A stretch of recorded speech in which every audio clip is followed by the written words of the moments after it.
बिस्मिल्लाहिर्रहमानिर्रहीम। शुरू अल्लाह के नाम से जो बड़ा मेहरबान नहायत रहम करने वाला है। अस्सलाम वालेकुम, वेलकम टू माय किचन। आज मैं आपसे शेयर करूंगी बहुत ही मज़ेदार सी रेसिपी। आज मैं बना रही हूँ दम के रोट, जो टेस्टी होने के साथ साथ बहुत हेल्दी भी हैं। तो ज़रूर ट्राई कीजिएगा आप मेरी इस रेसिपी को। तो चलिए इसको बनाना स्टार्ट करते हैं। लेकिन उससे पहले अगर आप मेरे चैनल पर नए हैं तो काइंडली इसको सब्सक्राइब कर दें और साथ ही बेल आइकन को भी प्रेस कर दें, ताकि मेरी हर नई आने वाली वीडियो की नोटिफिकेशन सबसे पहले आप तक पहुँचे। तो यहाँ पर मैंने एक बड़ा बाउल ले लिया और इसके अंदर मैं ऐड कर दूँगी सूजी। मैं यहाँ पर 1 कप सूजी का इस्तेमाल कर रही हूँ और ये बिल्कुल बारीक वाली सूजी है।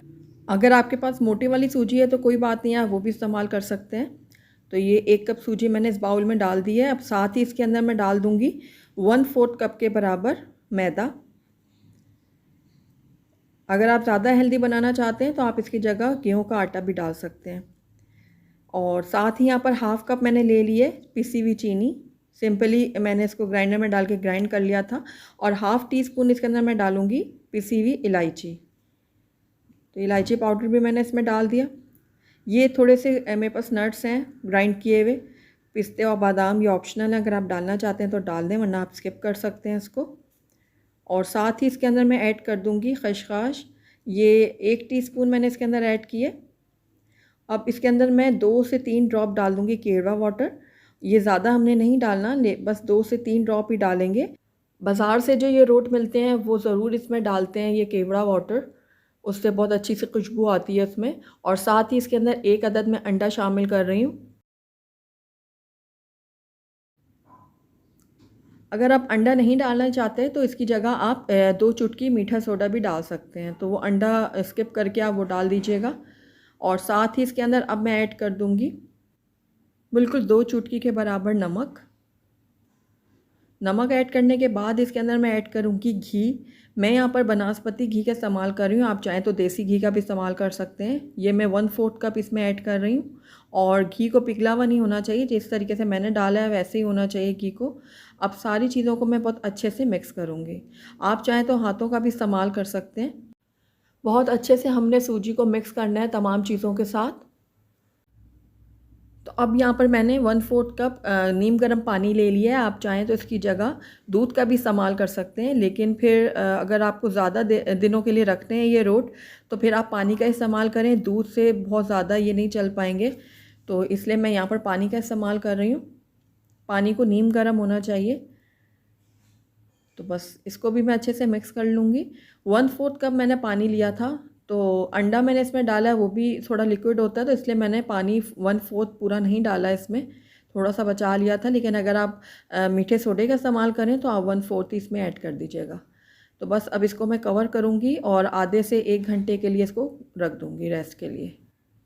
तो जब तक हम यहाँ पर उस ट्रे को ग्रीस कर लेते हैं जिसमें हमने ये रोट तैयार करने हैं, तो मैंने यहाँ पर एक थाली सी ले ली है। आपके पास कोई भी ऐसा बड़ा बर्तन हो आप वो ले सकते हैं। अब यहाँ पर मैंने घी डाल दिया इसके ऊपर और ब्रश की मदद से अच्छे से इसको स्प्रेड कर दूँगी, ताकि जब हम इसके ऊपर रोट डाल के बेक करें तो वो चिपके ना इसके साथ। तो ये देखिए अच्छे से मैंने चारों तरफ से घी को स्प्रेड कर दिया है। ये देखें इस तरह से। तो तकरीबन आधे से पौना घंटा हो गया है इसको रखे हुए, और ये देखिए सूजी जो है वो अच्छे से फूल चुकी है। तो बस अब इसके अब हम रोट तैयार करेंगे। आपने जितने बड़े साइज़ के बनाने हैं आप बना लें इसको, छोटा बनाना चाहते हैं तो छोटे बना लें। तो बस इस तरीके से मैं थोड़ा सा लूँगी हाथ में इसका बैटर और इसको इस तरीके से राउंड शेप दे दूँगी। ये देखें इस तरह से। अब एक प्लेट के ऊपर मैंने डाल दिए थोड़े से कटे हुए पिस्ते और बादाम, और थोड़ा सी मैं इसमें खसखस भी डाल दूँगी। और हम इस रोट को उसके ऊपर रख के डेकोरेट कर लेंगे। आप चाहें तो उसके ऊपर डायरेक्ट भी डाल सकते हैं रोट के ऊपर, लेकिन इस तरीके से करने से थोड़ा इजी हो जाता है और ये अच्छे से इसमें बैठ भी जाएंगे सारे। ये देखिए इस तरह से मैं थोड़ा सा सेट भी कर दूँगी इसको। उसके बाद इसको मैं केयरफुली उठा लूँगी और दोबारा से इसको थोड़ी सी शेप दे देती हूँ।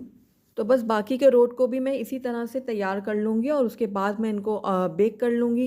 पहले मैं अवन को प्री हीट कर लूँगी, उसके बाद 180 सेल्सियस पे इसको तकरीबन 25 से 30 मिनट के लिए बेक करूँगी। अल्हम्दुलिल्लाह हमारे बहुत ही टेस्टी और हेल्दी से रोट बन के तैयार हैं। बहुत ही झटपट बन जाते हैं, बहुत ही आसानी से बनते हैं, तो ज़रूर ट्राई कीजिएगा आप मेरी इस रेसिपी को। अगर आपको मेरी रेसिपी पसंद आई है तो इसको लाइक करें, अपने दोस्तों के साथ शेयर करें, और अगर पहली दफ़ा मेरे चैनल पर आएँ तो काइंडली इसको सब्सक्राइब भी कर लें और साथ ही बेल आइकन को भी प्रेस कर दें ताकि मेरी हर नई आने वाली वीडियो की नोटिफिकेशन सबसे पहले आप तक पहुँचे। और कमेंट करके मुझे ज़रूर बताइएगा कि आपको मेरी रेसिपी कैसी लगी। साथ ही मेरे इंस्टाग्राम और फेसबुक के पेज को लाइक करना मत भूलिएगा। Thank you for watching. अल्लाह हाफिज़।